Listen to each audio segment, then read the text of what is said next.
بسم اللہ الرحمن الرحیم۔ میں نے پورے 5 سال بعد 2 لاکھ روپے ریڑھی لگا لگا کر اپنی شادی کے لیے جمع کیے تھے۔ خالہ نے مرنے سے پہلے اپنی پڑھی لکھی بیٹی کی منگنی مجھ سے کرتی تھی۔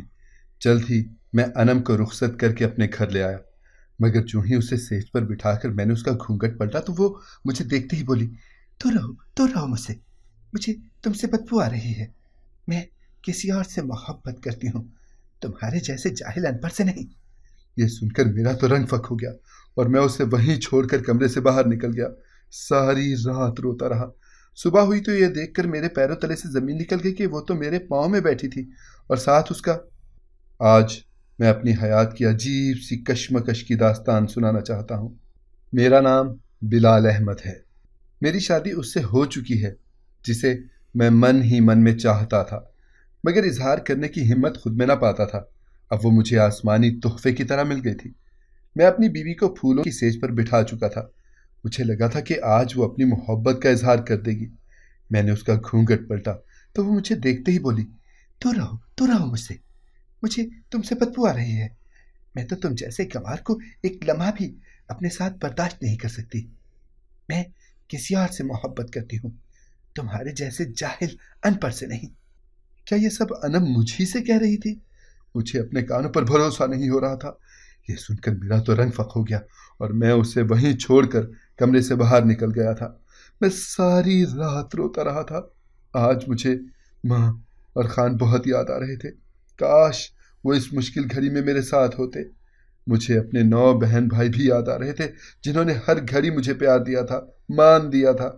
یہ زندگی کتنی عجیب سی تھی نا، مشکل ترین سی۔ میں شاید پیدا ہی دھتکارے جانے کے لیے ہوا تھا۔ آج ماضی کے پردے سرک چکے تھے۔ میں پھر وہیں کھڑا تھا جہاں سے نکل کر گیا تھا۔ مجھے صحن میں بیٹھی دادی نظر آ رہی تھی اور وہ عورت بھی جسے میں امی کہتا تھا، مگر وقت نے ثابت کر دیا تھا کہ وہ تو میری کچھ تھی ہی نہیں۔ میں اپنی والدہ کا اکلوتا اور نکما بیٹا تھا۔ والد کا انتقال تب ہوا جب میں 4 سال کا تھا۔ دادی بھی بیوہ تھیں، امی بھی بیوہ ہو گئیں۔ اب ان دونوں خواتین نے مجھ سے اپنی زندگی کی تمام خوشیاں اور امیدیں وابستہ کر لی تھیں۔ ہمارے معاشرے کی عورت ہمیشہ ایک مرد میں ہی اپنا محافظ تلاش کرتی ہے، چاہے پھر وہ محافظ ابھی خود حفاظت کیے جانے کے قابل ہو۔ امی اور دادی نے کام بانٹ لیے تھے۔ دادی گھر کے کام کرتی اور امی لوگوں کے گھروں میں جا کر جھاڑو پونچھا کرتی۔ امی نے کچھ پیسے جمع کر کے مجھے اسکول ڈالا تو میں نے کوحرام بپا کر دیا۔ میں بڑا لاڈلا تھا، جانتا تھا کہ میرے آنسو کے آگے تو پہاڑ بھی سرک جائیں گے۔ یہ تو پھر 2 عورتیں تھیں، لیکن اس بار امی نے جی کڑا کر لیا تھا۔ دادی نے امی کو سمجھایا، اے بہو چھوڑو، جانے دو، تھوڑا بڑا ہو جائے گا تو میں چپل سے پیٹ کر اسکول چھوڑ کر آیا کروں گی۔ امی نے ان کی نہ مانی۔ یہ تو بعد میں راز آیا ہوا کہ امی اس قدر صفا کیوں پڑ گئی تھیں۔ امی کے رویے میں کچھ دنوں سے بڑا بدلاؤ دیکھ رہا تھا میں۔ وہ صبح اٹھ کر بڑی بن ٹھن کر گھر سے نکلتی تھیں۔ میں ننھا سا تھا، میں اپنی ماں کو یاد کر کر کے رو دیتا تھا۔ دادی خود سے لپٹا کر خوب پیار کرتی تھی مجھے۔ ایک دن میں گلی میں کھیل رہا تھا، مجھے علم ہی نہ ہوا کہ وہاں ایک کانچ بھی پڑا ہے۔ میں اس پر چڑھ گیا، میرا پیر زخمی ہو گیا۔ اتنا لہو دیکھ کر تو میں نے امی امی چلانا شروع کر دیا تھا۔ دادی بھی ضعیفہ تھیں، ان سے بھی میں سنبھل نہیں رہا تھا۔ انسان کو جب بھی تکلیف ہو اسے اپنی ماں بڑی شدت سے یاد آتی ہے۔ میں تو پھر تھا بھی ابھی بہت چھوٹا سا۔ دادی نے محلے کے بچے میری والدہ کے پیچھے دوڑا دیے کہ جلدی سے اسے لے آؤ، اس کا بچہ بڑی تکلیف میں ہے۔ تب تک دادی نے محلے کی ڈسپینسری سے ہی میرے پاؤں پر پٹی کروا دی تھی۔ جو بچے میری والدہ کو لینے گئے تھے وہ بڑے مایوس سے لوٹے تھے۔ انہوں نے بتایا کہ آنٹی انجم نے آنے سے انکار کر دیا ہے۔ میں دادی سے لپٹ کر رونے لگا اور کہا، میں تو امی کے پاس ہی جاؤں گا، اس سے مل کر ہی رہوں گا۔ دادی نے مجھے بغل میں اٹھایا اور 3 محلے چھوڑ کر بمشکل اس گھر تک پہنچی جہاں امی کام کرتی تھیں۔ جب ہم گھر میں داخل ہوئے تو سامنے کا منظر دیکھ کر ششدر ہی رہ گئے، کیونکہ امی سرخ جوڑا پہنے بیٹھی تھیں اور مولوی صاحب کو قبول ہے کہہ رہی تھیں۔ بعد میں پتہ چلا کہ امی جس گھر میں کام کرنے جاتی تھیں اسی گھر میں اپنا بر ڈھونڈ بیٹھی تھیں۔ بیگم صاحبہ کا جیٹھ جو کہ 40-45 برس کا تھا، اس کی بیوی کو مرے ہوئے 26 سال ہو گئے تھے۔ امی بھی بیوہ تھیں تو دونوں نے ایک دوسرے سے عہد و پیمان کر لیے۔ میں اور دادی ٹوٹے ہوئے دل سے گھر واپس آ گئے تھے۔ شام ہوئی تو امی دروازہ کھول کر گھر آ گئی تھیں۔ وہ مجھ سے لپٹنا چاہتی تھی جبکہ میں دادی کی گود میں سر رکھ کر روتا رہا۔ امی نے دادی سے معافی مانگی اور مجھے ان کے حوالے کر کے واپس سسرال چلی گئی تھیں، لیکن امی جانے سے پہلے یہ کہہ گئی تھیں، تمہیں اپنی خالہ کوثر سے ایک امانت لینے جانا ہے، جب تم بڑے ہو گئے تو سب سے پہلے یہی کام کرنا۔ امی چلی گئیں، پر اتنا تھا کہ امی ہر روز مجھ سے ملنے آتی تھیں اور بار بار اسکول جانے کی تلقین کرتی تھیں۔ میں امی کی ضد میں اسکول ہی نہ گیا۔ جب میں 12 برس کا ہوا تو دادی انتقال کر گئیں۔ ایسے لگا تھا جیسے میں تیسری بار یتیم ہو گیا ہوں، پہلے والد کی موت، پھر ماں کی شادی کا غم، اور اب دادی کی جدائی کا دکھ مجھ سے برداشت نہ ہوتا تھا۔ دادی تو میری بڑی پیاری سہیلی تھیں، میں تو ان کی آنکھوں کی ٹھنڈک تھا، وہ مجھ سے واری صدقے ہوتی رہتی تھیں۔ اب والدہ مجھے ساتھ لے گئی تھی، مگر مجھے وہ گھر اچھا نہیں لگتا تھا۔ امی میرا خیال بھی نہیں رکھتی تھیں، ان کو ہر وقت اپنے موٹے شوہر کی فکر ستاتی رہتی تھی۔ ایک دن میں گھر میں کرکٹ کھیل رہا تھا کہ گیند شیشے کی کھڑکی پر جا لگی، شیشہ چکنا چور ہو گیا۔ مجھے امی کے پہلے شوہر نے بیلٹ کے ساتھ مارا تھا۔ میں مانتا ہوں کہ میں یتیم تھا، لیکن میں بڑے ناز و نام میں پلا تھا، میں کہاں یہ سب برداشت کر سکتا تھا۔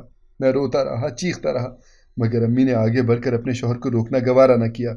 میں درد سے بھلبلاتا ہوا دوہرا ہو گیا تھا۔ جب وہ موٹا مجھے مار مار کر تھک گیا تو بیلٹ پھینک کر اندر چلا گیا۔ تب میری امی کی ممتا بیدار ہو گئی، وہ آنکھ میں مگر مچھ کے آنسو بھر کر میری جانب لپکی تھیں۔ میں نے امی کا ہاتھ جھٹکا اور پیچھے کر دیا اور خود گھر سے باہر نکل آیا۔ میں گھومتے دماغ کے ساتھ یہی سوچ رہا تھا کہ اب میں کیا کروں۔ پھر میں نے وہ کرنے کا سوچا تھا جو کبھی خواب میں بھی نہ سوچا تھا۔ میں گھر لوٹا اور امی کے کمرے میں گھس گیا۔ کمرہ خالی تھا۔ میں نے امی کی وہ ڈائری اٹھائی جس پر پتے درج تھے۔ میں نے خالہ کوثر کے گھر کا پتہ پھاڑا اور امی کی الماری سے کافی سارے نوٹ لے کر باہر نکل گیا تھا۔ مجھے یاد تھا کہ میری کوئی امانت خالہ کوثر کے پاس پڑی ہے، وہ امانت میں ہر حال میں حاصل کرنا چاہتا تھا۔ میں 12 سال کا لڑکا زندگی میں پہلی بار سفر کر رہا تھا۔ میں کراچی سے لاہور کی بس میں سوار ہوا تھا، مگر نہ جانے کیسے سیالکوٹ پہنچ گیا۔ میں خود کو جتنا مرضی بہادر ظاہر کر لیتا، مگر حقیقت میں تو بچہ ہی تھا نا۔ میں بس اسٹیشن پر کھڑا سردی سے ٹھٹھر رہا تھا، مگر میرا ماتھا پسینے کی ننھی ننھی بوندوں کے حصار میں آ گیا تھا۔ تبھی ایک مرد میرے پاس آ کر بولا، کدھر جائے گا؟ وہ ایک پٹھان مرد تھا، اس کا ظاہری حلیہ بھی عجیب سا تھا۔ مجھے اس سے خوف آیا اور میں 2 قدم پیچھے ہٹ گیا، لیکن وہ پھر سے میرے قریب آ گیا اور بولا، اے بچہ، لگتا ہے غلط جگہ پر پہنچ گیا ہے یا اپنے والدین سے بچھڑ گیا ہے، مجھے بتا، میں تیری مدد کرتا ہوں۔ میں اس پٹھان کو وہیں چھوڑ کر آگے بڑھ گیا تھا۔ میں ارد گرد نظر دوڑا رہا تھا۔ شام کے سائے گہرے ہوتے جا رہے تھے، ٹھنڈ میں مزید اضافہ ہو گیا۔ اب مجھے کچھ سمجھ نہ آیا اور میں واپس پلٹ آیا جہاں وہ پٹھان کھڑا تھا۔ میں اس کے پاس گیا اور اعتماد سے بولا، نہ کھویا ہوں نہ گما ہوں، گھر چھوڑ کر بھاگ آیا ہوں، سوتیلا باپ مارتا تھا، سگا باپ خود نہ ہوا ہے۔ وہ پٹھان ہنس کر بولا، ارے میرا 10واں بچہ بنے گا۔ میں حیرت سے اس کا منہ تکتا رہ گیا۔ پھر میں اس پٹھان کے ساتھ اس کے گھر چلا گیا۔ وہ گھر تھا کہ جنجال پورا، 2 کمروں کا گھر اور ہر عمر کے چھوٹے بڑے بچے یہاں وہاں کھیل کود رہے تھے۔ بلند خان نے مجھے اپنی بیوی سے ملایا اور بولا، یہ بھی آج سے ہمارا بچہ ہے۔ اس عورت نے مجھے سچ میں اپنا بچہ ہی بنا لیا تھا۔ ایک ہی دن میں مجھے ماں باپ اور بے شمار بہن بھائی مل گئے تھے۔ ہر بچہ خود کی محنت مزدوری کر کے کما کر لاتا اور ماں کے ہاتھ پر رکھ دیتا تھا۔ وہ خان خود ریڑھی لگا کر چنے بھونتا تھا، اس کے 6 بیٹے بھی یہی کام کرتے تھے۔ مجھے بھی خان نے ریڑھی بنا کر دی اور مجھے بھی کام پر لگا دیا۔ پہلے 2 ہفتے تو میں خان کے ساتھ ہی کام کرتا رہا، پھر اپنا کام شروع کر دیا۔ یہ ایک الگ جہان تھا، الگ زندگی تھی، پیار، خلوص، محبت، مجھے سب کچھ ہی تو مل رہا تھا۔ میں خان کے باقی بچوں کی طرح اپنی سارے دن کی محنت کی کمائی ماں کے ہاتھ پر رکھ دیتا تھا۔ ماں نے ہم سب کے ناموں کے گلے بنا رکھے تھے، وہ کچھ پیسے ہمیں خرچے کے لیے بھی دیتی اور باقی پیسے اس میں ڈال کر کہتی کہ ان پیسوں سے میں تم لوگوں کی شادی کروں گی۔ خان کے گھر میں وقت پر لگا کر اڑ گیا تھا۔ مجھے 5 سال ہو گئے تھے یہاں رہتے ہوئے، اب میں جوان ہو گیا تھا۔ ایک دن نہ جانے کیسے خان کے موبائل پر خالہ کا فون آ گیا تھا۔ میں تو اسی حیرت میں مبتلا تھا کہ آخر انہیں خان کا نمبر کہاں سے ملا ہے۔ خالہ کوثر نے بتایا، بیٹا تمہاری والدہ کا انتقال ہو گیا ہے، اس نے وصیت کی تھی کہ مجھے تب تک دفن نہ کیا جائے جب تک بلال میرے جنازے کو کندھا دینے کے لیے نہ آ جائے۔ میں نے صاف انکار کر دیا تھا۔ میں بولا، نہیں خالہ، میں نہیں آ سکتا۔ لیکن خالہ نے مجھے اللہ رسول کے واسطے دیے تو مجبوراً مجھے واپس لوٹنا ہی پڑا تھا۔ میں بھاری دل کے ساتھ خان اور ماں کے ساتھ ملا تھا۔ میرے بہن بھائی مجھ سے جدا ہونے کا سوچ کر غم زدہ تھے۔ اماں نے مجھے 2 لاکھ روپے تھما کر کہا، میرا بچہ، ان پیسوں کو فضول خرچی میں اڑا مت دینا، ان سے اپنی شادی بنا لینا۔ وہ پیسے میں نے ماں کو دے دیے، مگر انہوں نے مجھے قسم دے دی اور وہ پیسے مجھے تھما کر ہی دم لیا۔ یوں میں ایک بار پھر واپس کراچی لوٹ گیا تھا۔ کراچی میرے لیے اجنبی ہو گیا تھا، میرا یہاں کوئی تھا ہی نہیں۔ امی کو دفنا دیا گیا تھا، مگر میری آنکھ سے ایک آنسو نہ ٹپکا تھا۔ واپسی پر خالہ مجھے اپنے ساتھ لاہور لے جانا چاہتی تھی، میں نے انکار کر دیا تو خالہ نے مجھے میری امانت یاد دلائی تھی۔ اب میرے پاس انکار کی کوئی گنجائش ہی نہیں بچی تھی۔ انہوں نے مجھے بتایا، تمہارے خالو 4 سال پہلے فوت ہو گئے تھے، اب میں اور میری جوان بچی انم گھر میں رہتے ہیں۔ میں بیمار ہوں بیٹا، مجھے کسی اپنے کی ضرورت ہے۔ میں ان کے ساتھ چل دیا تھا۔ میں 5 سال خان کے گھر میں رہ کر آیا تھا، میری سوچ اور انداز ان جیسا ہی ہو گیا تھا۔ میں بڑا خوش مزاج اور شکر گزار سا بندہ بن گیا تھا، ایک ایک پائی کو جوڑ کر رکھتا، روکھی سوکھی کھا کر اللہ کا شکر کرتا۔ گھر میں وافر مقدار میں کھانا بنتا ہو تو یہ سوچ کر پریشان ہو جاتا کہ کہیں کسی کا حق تو نہیں مارا گیا۔ خالہ میری ان عادات کو دیکھ کر مسکرا دیتی تھی، جبکہ انم چڑ کر منہ کے الٹے سیدھے زاویے بنانے لگی تھی۔ میں نے اکثر سنا تھا کہ وہ اپنی ماں سے شکوہ کرتی ہے، یہ جاہل گنوار اب کہاں سے اٹھا کر لے آئی ہیں؟ میں خالہ کے گھر میں بڑی محنت کرتا تھا، ان کے سودے وغیرہ میں ہی لاتا اور دیگر چھوٹے موٹے کام بھی میرے ہی ذمہ ہوتے تھے، جس کے بدلے میں مجھے 2 وقت کی روٹی نصیب ہو جاتی تھی۔ اب خالہ کی طبیعت بڑی خراب سی رہنے لگی تھی۔ انہوں نے مجھے بتایا کہ ان کو کینسر ہے، جو کہ اب آخری سٹیج پر پہنچ چکا ہے۔ وہ مرنے سے پہلے انم کی شادی کرنا چاہتی تھی، مگر اتنی جلدی انہیں اچھا بر کہاں سے ملتا۔ انہوں نے میرے آگے ہاتھ جوڑ دیے اور بولی، دیکھ بیٹا، یہ میرے ہاتھ بندھے ہوئے ہیں، میری انم سے شادی کر لو۔ میں ایک دم حیرت زدہ سا رہ گیا تھا۔ پھر خالہ بولی، تمہیں یاد ہے کیا میں نے تم سے ایک امانت کا ذکر کیا تھا؟ وہ امانت انم ہی ہے۔ میں نے اور انجم نے بچپن میں ہی تم دونوں کی منگنی کر دی تھی، پھر جو کچھ ہوا تمہارے سامنے ہے۔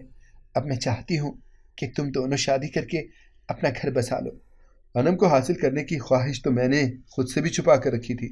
وہ تھی شہر کی پڑھی لکھی نرم مزاج لڑکی، میں تھا سیالکوٹ کے گاؤں میں پلنے والا ریڑھی لگانے والا ان پڑھ بندہ۔ میرا اور اس کا جوڑ بنتا ہی کہاں تھا۔ میں خالہ سے بولا، خالہ اگر انم مان جائے تو مجھے بھی کوئی اعتراض نہیں ہوگا۔ مجھے حیرت تب ہوئی جب اگلے ہی روز خالہ نے مولوی کو بلا لیا اور چند محلے دار اکٹھے کر کے ہمارا نکاح پڑھوا دیا تھا۔ میں تو جی بھر کر حیران ہوا تھا۔ اب مجھے لگنے لگا تھا کہ شاید انم بھی مجھے چاہنے لگی ہے، تبھی تو اسے میرے ساتھ شادی کرنے پر کوئی اعتراض نہیں ہوا تھا۔ لیکن مجھے پریشانی تب ہوتی جب انم مجھ سے بات نہ کرتی، مجھے دیکھ کر منہ موڑ لیتی۔ میں سمجھتا کہ شاید وہ اپنی والدہ کی وجہ سے پریشان ہے۔ ہمارے نکاح کے 4 دن کے بعد خالہ کا انتقال ہو گیا تھا۔ میں نے ہی سارے معاملے سنبھالے ہوئے تھے۔ خالہ کا سوئم کر کے میں انم کو اپنے ساتھ کراچی لے آیا تھا۔ ہم دونوں میرے باپ کے گھر آ گئے تھے، جو کہ بڑے سالوں سے بند پڑا تھا، جہاں میرا داغدار بچپن گزرا تھا۔ اس سارے عرصے میں انم نے مجھے ایک بار بھی مخاطب نہیں کیا تھا۔ میری باتوں کا وہ جواب بس ہوں ہاں میں ہی دیتی تھی۔ میں نے اکیلے ہی پورے گھر کی صفائی کی تھی۔ پھر میں نے اپنا کمرہ سیٹ کیا اور سیج سجا لی۔ میں اسے پھولوں کی سیج پر بٹھا چکا تھا۔ مجھے لگا تھا کہ آج وہ اپنی محبت کا اظہار کر دے گی۔ میں نے اس کا گھونگھٹ پلٹا تو وہ مجھے دیکھتے ہی بولی، تو رہو مجھ سے، مجھے تم سے بدبو آ رہی ہے۔ میں تو تم جیسے گوار کو ایک لمحہ بھی اپنے ساتھ برداشت نہیں کر سکتی۔ میں کسی اور سے محبت کرتی ہوں، تمہارے جیسے جاہل ان پڑھ سے نہیں۔ کیا یہ سب انم مجھ سے ہی کہہ رہی تھی؟ مجھے اپنے کانوں پر بھروسہ نہیں ہو رہا تھا۔ یہ سن کر میرا رنگ فق ہو گیا اور میں اسے وہیں چھوڑ کر کمرے سے باہر نکل گیا تھا۔ میں ساری رات روتا رہا تھا۔ آج مجھے خان اور ماں بہت یاد آ رہے تھے۔ کاش وہ اس مشکل گھڑی میں میرے ساتھ ہوتے۔ یہ زندگی کتنی عجیب سی تھا نا، مشکل ترین سی۔ میں شاید پیدا ہی دھتکارے جانے کے لیے ہوا تھا۔ میں باہر چارپائی پر پڑا پڑا ہی سو گیا تھا۔ صبح ہوئی تو میں اپنے کمرے میں داخل ہوا تاکہ انم سے کھانے پینے کے متعلق کچھ پوچھ لوں۔ میں جیسے ہی کمرے میں داخل ہوا، یہ دیکھ کر پیروں تلے سے زمین نکل گئی کہ انم تو میرے پاؤں میں لپٹ گئی تھی اور ساتھ اس کا نکاح نامہ بھی پڑا تھا۔ اب مجھے یقین ہو گیا تھا کہ وہ مجھ سے طلاق مانگ لے گی، مگر اس کا جملہ سن کر میں تو سکتے میں ہی آ گیا تھا۔ وہ بولی، بلال، میں تمہاری بیوی نہیں ہوں، یہ دیکھو، یہ میرا نکاح نامہ۔ میں تو سلیمان کی بیوی ہوں۔ سلیمان میرے ساتھ کالج میں پڑھتا تھا، ہم ابھی چھوٹے تھے، اس لیے یقین تھا کہ ہمارے گھر والے ہماری شادی کے لیے ہرگز نہ مانیں گے، اس لیے ہم نے چھپ کر نکاح کر لیا تھا۔ نکاح کے بعد بھی ہم دوستوں کی طرح ہی ملتے جلتے رہے تھے۔ مگر ہم نے ازدواجی زندگی کا آغاز نہیں کیا تھا۔ پھر اچانک امی بیمار پڑ گئیں تو انہیں پتہ چلا کہ وہ تو کینسر جیسے مرض میں مبتلا ہیں۔ پھر خالہ انجم کی وفات پر امی نے تمہیں نہ جانے کیسے ڈھونڈ نکالا تھا اور تمہیں زبردستی ہی میرے سر پر مسلط کر دیا۔ بلال، تمہارا اور سلیمان کا مقابلہ ہی کیا تھا؟ وہ پڑھا لکھا، سمجھدار اور خوش لباس سا لڑکا۔ میں اسے امی کے ساتھ ملانا چاہتی تھی لیکن نہ جانے وہ کہاں کھو گیا۔ سلیمان کا رابطہ منقطع ہو گیا تھا، کالج وہ جا نہیں رہا تھا، موبائل اس کا بند تھا۔ ادھر امی کے پاس بھی دن بہت کم تھے۔ ایسے میں اپنے لب سی لینے پر مجبور تھی۔ میں نے سوچ لیا تھا کہ امی کی خوشی کے لیے تم سے شادی تو کر لوں گی مگر پھر تمہیں چھوڑ دوں گی۔ یہی وجہ ہے کہ میں رخصت ہو کر تمہارے ساتھ آ گئی ہوں۔ میں نے سوچ لیا تھا کہ صبح ہوتے ہی میں تمہیں سب کچھ بتا کر یہاں سے چلی جاؤں گی، مگر جب میں رات سونے کے لیے لیٹی تو میرا موبائل فون بج اٹھا۔ میری کالج کی سہیلی کا فون آیا تھا۔ وہ بولی میں نے تمہیں کچھ تصویریں بھیجی ہیں، وہ دیکھ لو۔ اتنا کہہ کر اس نے فون بند کر دیا تھا۔ میں نے جلدی سے واٹس ایپ کھولا تو سامنے ہی سلیمان اور اس لڑکی کی تصویریں تھیں جس کے بارے میں وہ مجھے کہا کرتا تھا کہ میں تو اس سے بات تک نہیں کرتا، وہی میرے پیچھے پڑی ہوئی ہے۔ اب سلیمان کی اس کے ساتھ شادی ہو گئی تھی۔ میں جان گئی ہوں کہ اس نے مجھے دھوکہ دیا ہے۔ شہر میں رہنے والا خوش لباس اور خوش گفتار آدمی اندر سے کس قدر بھیانک نکلا۔ پھر مجھے تمہارا خیال آیا۔ تم ان پڑھ صحیح مگر انسانیت کی اعلیٰ صفت اپنے اندر رکھتے ہو۔ تم نے بے یار و مددگار خالہ اور اس کی بیٹی کو سہارا دیا، عزت دی، اور میں نے تمہیں کیا لوٹایا؟ بے عزتی، دھتکار۔ پھر مجھ جیسوں کا یہی انجام ہوتا ہے جو میرا ہوا۔ اب میں نے سوچ لیا ہے کہ سلیمان سے خلا لے لوں گی اور دارالامان میں اپنی باقی کی زندگی گزار دوں گی۔ اس کی باتیں سن کر میں سارا قصہ سمجھ گیا تھا۔ حیرت کی بات یہ تھی کہ مجھے انم کی باتیں سن کر ہرگز بھی غصہ نہیں آتا۔ اس نے میرے ساتھ بہت بڑا دھوکہ کیا تھا، مگر پھر بھی میرا دل اس کے ساتھ ہوئے دھوکے پر دکھ گیا تھا۔ میں اس کی آخری بات سن کر تو مزید پریشان ہو گیا تھا۔ میں بولا، انم، کیا خلا لینے کے بعد تم میرے ساتھ شادی نہیں کرو گی؟ یعنی میں اس قابل ہوں ہی نہیں کہ تمہیں حاصل کر سکوں؟ انم روتے ہوئے بولی، بلال، تم بہت بڑے دل کے مالک ہو۔ مجھ جیسی کم صرف عورت تم جیسا سچا مرد ڈیزرو ہی نہیں کرتی۔ میں ہنس کر بولا، مجھ جیسے مرد کو جب پیار ہی تم جیسی عورت سے ہے تو پھر کیا کیا جائے؟ میں نے اور انم نے مل کر سلیمان سے رابطہ کیا۔ انم نے اس کے سامنے خلا کے پیپرز رکھے تو اس نے جھٹ سائن کر دیے۔ وہ تو اسی میں خوش تھا کہ انم نے اس کے کالے کرتوت اس کے گھر والوں کے سامنے نہیں رکھ دیے تھے۔ انم پر شریعت کی طرف سے عدت واجب نہیں ہوئی تھی کیونکہ انم کا صرف نکاح ہی ہوا تھا، سلیمان کے ساتھ رخصتی نہیں ہوئی تھی۔ خلا والا عمل طے کرنے کے بعد میں نے اور انم نے سادگی سے نکاح کر لیا تھا۔ میں انم کا ساتھ پا کر خوش تھا اور وہ مجھے پا کر خوش تھی۔ میں انم کو خان اور مان سے ملانے لے کر گیا تھا۔ ماں انم سے مل کر بہت خوش ہوئی تھی۔ زندگی میں دھتکار، نفرت اور سگی ماں کی بے وفائی سہنے کے بعد آخرکار زندگی کو گھنی چھاؤں والا درخت میسر آ ہی گیا تھا جس کے سائے میں کچھ لمحے بیٹھ کر سستایا جا سکتا تھا۔ اگر آپ کو ہماری کہانی پسند آئی ہے تو اسے لائک کریں، شیئر کریں اور ہمارے چینل کو سبسکرائب کریں۔ اگلی کہانی تک کے لیے اجازت دیجیے۔ اللہ حافظ۔